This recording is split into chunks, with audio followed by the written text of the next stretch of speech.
प्राचीन समय की बात है। महर्षि वशिष्ठ तपस्या करने के लिए कोई अच्छा स्थान खोज रहे थे। घूमते घूमते वह एक मनोरम स्थान पर पहुंचे। चारों ओर हरियाली थी, छोटे छोटे झरने बह रहे थे। महर्षि स्थान को देखकर बहुत प्रसन्न हुए। उन्होंने वहां अपनी कुटिया बनाई और शांति से तप करने लगे। वशिष्ठ जी के पास में कामधेनु गाय थी। वह उसे पुत्री के समान ही प्यार करते थे।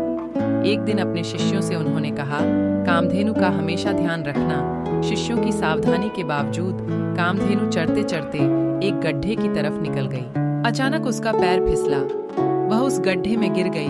महर्षि को ये सूचना मिली। वह बहुत दुखी हुए। गाय को गड्ढे से बाहर निकालने का कोई उपाय सूझ नहीं रहा था।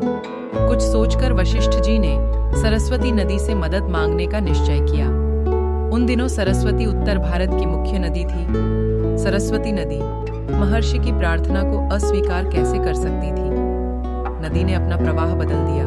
उससे वह गड्ढा जल से भर गया। जैसे ही पानी गड्ढे के ऊपर तक आया, कामधेनु भी पानी में तैरती हुई बाहर आ गई। महर्षि कामधेनु को वापस पा बहुत प्रसन्न हुए। उन्हें यह चिंता अभी भी थी, कहीं भविष्य में फिर ऐसी दुर्घटना ना हो।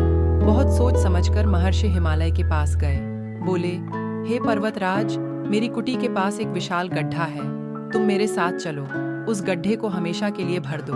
हिमालय ने कहा, मुनिवर, आपकी आज्ञा का पालन अवश्य होगा।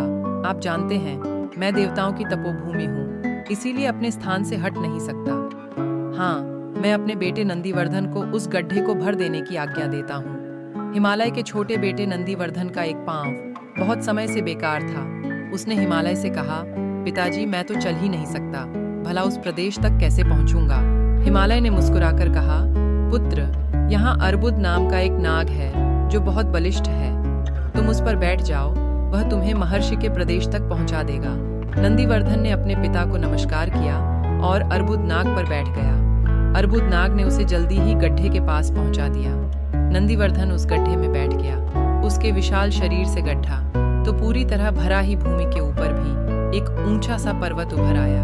यह पर्वत हिमालय का ही एक भाग था, इसीलिए उस पर दिव्य औषधियां उगने लगी। महर्षि के पुण्य प्रताप से यह सारा स्थान एक तीर्थ बन गया।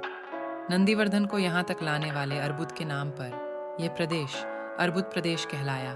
यह पर्वत आज भी अर्बुद के नाम पर आबू कहलाता है।